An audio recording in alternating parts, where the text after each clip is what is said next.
The jailed Russian opposition leader Alexei Navalny has been handed a further jail term, at a trial in a remote penal colony. Mr. Navalny was found guilty of founding and funding an extremist organization and activities. He denies the charges. He is already serving a 9-year term for parole violations, fraud and contempt of court. The charges are widely viewed as politically motivated. Since his jailing in 2021, Mr. Navalny has been held at a remote penal colony. A hall in the prison, Penal Colony No 6 in Melekhovo, which is 240 kilometers, 150 miles, east of Moscow, was turned into a makeshift courtroom for the Kremlin's most vocal critic. The proceedings were held behind closed doors. Mr. Navalny will serve his time in an even more restrictive special regime colony, which Russian state prosecutors had been calling for. There, he is likely to face greater isolation in this prison,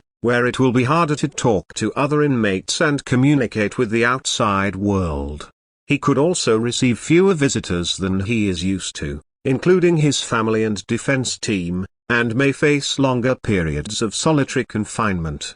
In a message posted on social media ahead of the verdict, Mr. Navalny expressed his belief that he would be handed a Stalinist-style prison term designed to frighten other potential dissenters. On paper, it is a Moscow court that is hearing the case. But the decision to hold a remote trial in a prison suggests that the Russian authorities wanted to avoid the publicity that would inevitably come with transporting Mr. Navalny to the Russian capital. The new sentence raises serious concerns about judicial harassment and instrumentalization of the court system for political purposes in Russia, UN Human Rights Chief Volker Turk said in a statement. When Mr. Navalny delivered his final statement 2 weeks ago, there was no video or audio recording of his words. But the text of his speech criticizing the Russian authorities and the war in Ukraine was made public. His supporters, including Russian actors and musicians in exile, read it out and posted online. Mr. Navalny could yet face further charges. He says that investigators have told him to expect another trial on terrorism charges. For more than a decade, Mr. Navalny sought to expose corruption at the heart of Russian power. His video investigations have received tens of millions of views online. A charismatic campaigner, he seemed to be the only Russian opposition leader capable of mobilizing people in large numbers across Russia to take part in anti-government protests.